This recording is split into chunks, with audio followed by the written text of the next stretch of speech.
El Chiringuito frappe fort, le plateau confirme en direct le transfert de Nico Williams au FC Barcelone. Avant de commencer, si c'est la première fois que tu passes ici, je t'invite à t'abonner, c'est gratuit, ça prend 2 secondes et ça fait plaisir. Merci beaucoup à toi.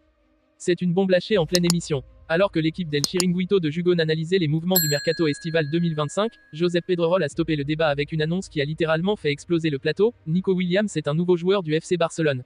C'est fait, c'est terminé, c'est validé. Un moment de tension en direct, il est minuit 12 lorsque Pedrerol, dans un silence tendu, regarde la caméra et déclare d'un ton ferme. Plus grand que, el lo tenemos. Et officiel. Nico Williams sera jugador del Barça. Affirmado. Javier Tebas ha dado el ok. Les réactions sont immédiates sur le plateau. Certains journalistes, surpris, cherchent confirmation sur leur téléphone. D'autres, comme Rota Jordi, exultent. Proche du club Blaugrana, il n'a pas caché sa joie.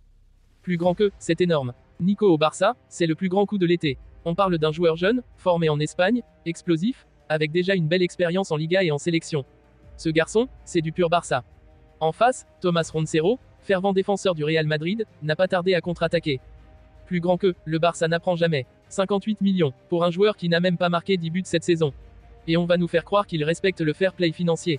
Ce n'est pas un transfert, c'est de la magie comptable. Les détails du transfert révélés en direct. Selon les informations exclusives révélées dans l'émission, le FC Barcelone a levé la clause libératoire de 58 millions d'euros fixée par l'Athletic Club de Bilbao. La Liga, après avoir analysé les documents financiers du Barça, aurait donné son feu vert dans la journée. L'accord est donc total, aussi bien avec le joueur qu'avec les instances. Le contrat porterait sur 5 saisons, avec un salaire progressif et plusieurs primes liées aux performances individuelles et collectives. En parallèle, les journalistes sur le plateau précisent que la vidéo d'adieu publiée par Nico Williams quelques heures plus tôt avait été planifiée et enregistrée en coordination avec son entourage, preuve que l'opération était déjà bien avancée en coulisses. Un débat explosif sur son avenir à Barcelone. La confirmation du transfert a immédiatement ouvert un débat enflammé sur le plateau d'El Chiringuito. Nico Williams est-il prêt pour porter le maillot du Barça?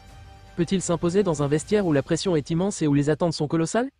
Edu Aguirre émet quelques réserves. Plus grand que, c'est un talent, oui, mais il va devoir passer un cap mental.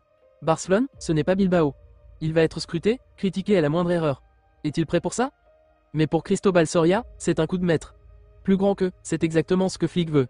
Un ailier percutant, jeune, espagnol, capable de combiner avec Yamal, Pedri, Gundogan. C'est un projet sur 3 à 4 ans, et Nico en sera un pilier. Les coulisses d'un feuilleton surveillé par toute l'Espagne. Le plateau revient ensuite sur les coulisses de ce transfert. D'après les sources de Lobo Carrasco, le Barça travaillait sur ce dossier depuis janvier, mais a dû attendre l'aval de la Liga pour structurer son plan financier. Joan Laporta, prudent après les critiques sur les finances du club, aurait imposé un cadre rigide à Deco pour finaliser l'opération sans risquer de nouvelles sanctions. Pedrerol, en conclusion de l'émission, résume la soirée en une phrase: plus grand que, le Barça frappe un grand coup. Nico Williams, c'est l'avenir. Et ce soir, l'Espagne entière le sait.